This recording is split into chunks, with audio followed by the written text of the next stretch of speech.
And while they're raking in the profits, they're also battling off hackers. Paranoia, a group tied to the hacktivist group Anonymous, claims it has released 14 gigabytes of data that shows Bank of America was investing and spying on hackers. They claim the bank employed security firms to monitor hackers and activists. Well, Paranoia says the documents show a company called Tech Systems kept a close eye on hacker forums and social media sites. So how revealing is the data, and has Bank of America taken their spying too far? RT producer Bob English has more. Hi there, Bob. Hi there. So what can we make of this? Well, like Peter Schiff was just saying, it's a good time to be a banker unless you're Bank of America, because some very unsatisfying information for them was released today, and it's a tremendous amount of stuff to sift through. So that's kind of what's going on right now. Yeah, when you say tremendous amount of stuff, we're talking 14 gigabytes Yes. into digital world. That is a lot of information. What exactly did it contain?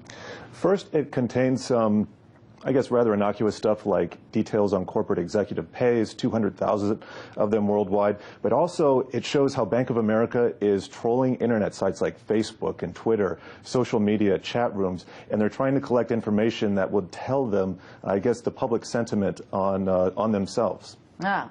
Always wondering who those trolls are, Yes. the faces are. To get Bank of America is one of them. But does the information obtained by these hacktivist group, does it suggest that Bank of America has gone too far? I mean, have we kind of gotten into an area where there's privacy concerns? Well, apparently they haven't gone too far in terms of protecting their databases, because they were just hacked into rather easily. But I think that's probably not what you mean. Yes, they're collecting information on the public, and maybe it's in an aggregated sense, but they could also be using personal information in nefarious ways.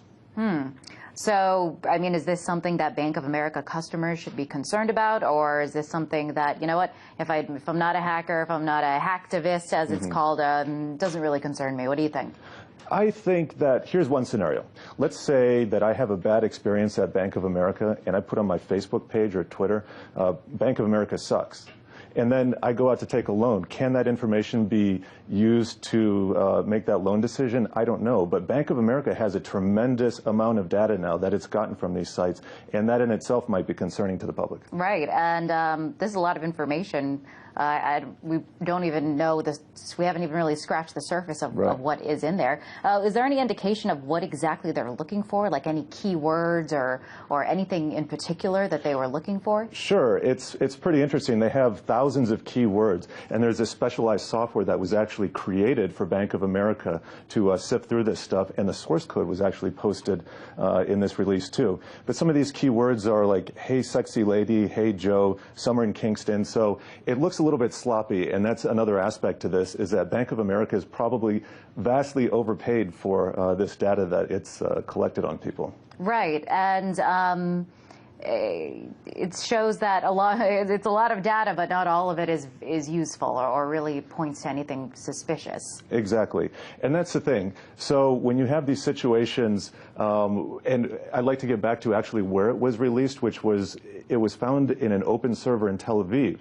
And the significance of that is, why would this information, this vast treasure trove of data, just be openly accessible someplace?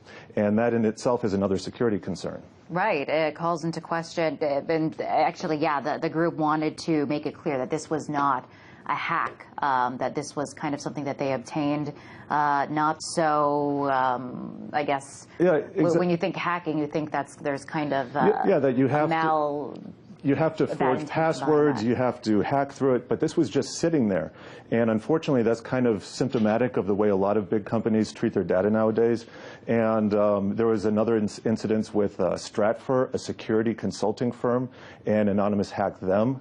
And so this data is just out there, and it's ready for people to take. And unfortunately, what happens when Bank of America, customer data, could that be exploited the same way? We don't know at this point. Yeah, it kind of makes you wonder. This is just the information that was obtained by this group that's affiliated with Anonymous, but how much does it go on?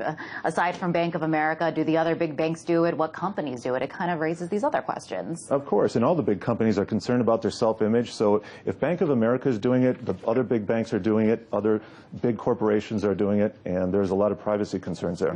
Interesting. Thanks for that, Bob. That was RT producer Bob English.